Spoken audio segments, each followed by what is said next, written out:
সরকার 5 বছর থাকলেও গণহত্যার বিচার করতে পারবে না। আওয়ামী লীগের নিষিদ্ধের দাবিতে এদেশের জনগণ, রাজনৈতিক দল এবং সংগঠনগুলো আজকে একাকার হয়ে গেছে। তার এই ধারাবাহিকতায় গণ অধিকার পরিষদ স্পষ্ট করে বলেছে, গণহত্যাকারী আওয়ামী লীগের রাজনীতি করার কোন নৈতিক এবং আইনগত অধিকার বাংলাদেশে আর এক বিন্দু পরিমাণ অবশিষ্ট নেই।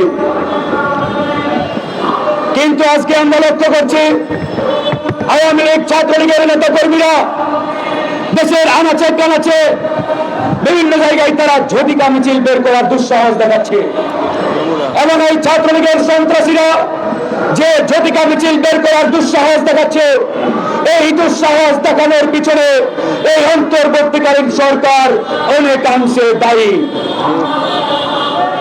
কারণ আজকে দেখেন, শেখ হাসিনা দিল্লিতে বসে যখন ডান দিকে তাকায় তখন দেখে এই সরকারের উপদেষ্টা পরিষদে তাদের লোক বসা, অর্থাৎ এই অন্তর্বর্তীকালীন সরকারে আওয়ামী লীগের উচ্ছিষ্টভোগী সুবিধাভোগীরা আজকে উপদেষ্টার চেয়ারে বসা রয়েছে।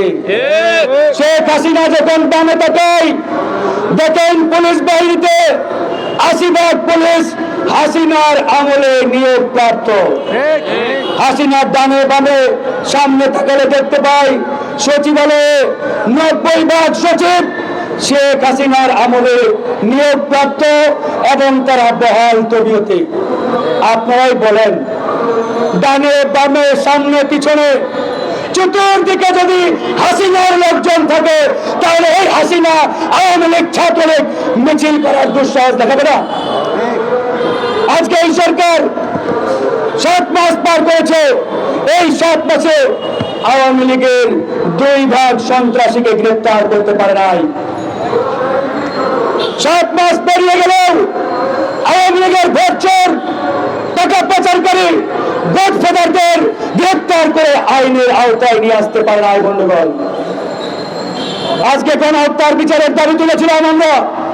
দুঃখের বিষয়, পরিতাপের বিষয়, এই সরকার বলেছিল 1 বছরের মধ্যে আমরা বিচার কার্য শেষ করব, কিন্তু আজকে এই অবস্থান কর্মসূচি থেকে বলতে চাই 1 বছর নয়, এই সরকার 5 বছর থাকলেও গণহত্যার বিচার করতে পারবে না। কারণ গণহত্যার বিচার করার যে ফিটনেস, যে সক্ষমতা, যে হিম্মত দরকার, সেই হিম্মত ডক্টর মোহাম্মদ ইউনূসের সরকারের নেই। সেটা তারা বিগত 7 মাসে প্রমাণ দিয়েছে। আজকে আওয়ামী লীগ নিয়ে এই সরকারের যে মন্তব্য, যে স্টেটমেন্ট, রীতিমতো আমাদের শরীরে তারা আগুন জ্বালিয়ে দিয়েছে। কারণ এদেশের জনগণ, রাজনৈতিক দলগুলো বিগত 5ই আগস্ট আওয়ামী লীগকে নিষিদ্ধ করে দিয়েছে। শুধুমাত্র সরকার নির্বাহী আদেশে আওয়ামী লীগকে নিষিদ্ধ করার বাকিটা ছিল। আমরা দেখেছি এই সরকারের কতিপয় উপদেষ্টা আড়ালে আবদারে ইনিয়ে বিনিয়ে আওয়ামী লীগের রাজনীতি পুনর্বাসনের চেষ্টা অব্যাহত রেখেছিল।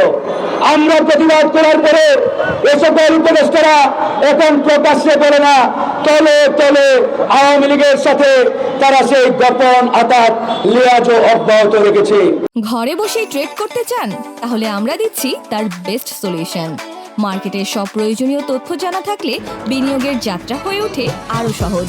তাই আপনার সফলতার সম্ভাবনাকে কাজে লাগাতে ডাউনলোড করুন দেশের নাম্বার 1 ট্রেডিং অ্যাপ গিফটি ফাস্ট।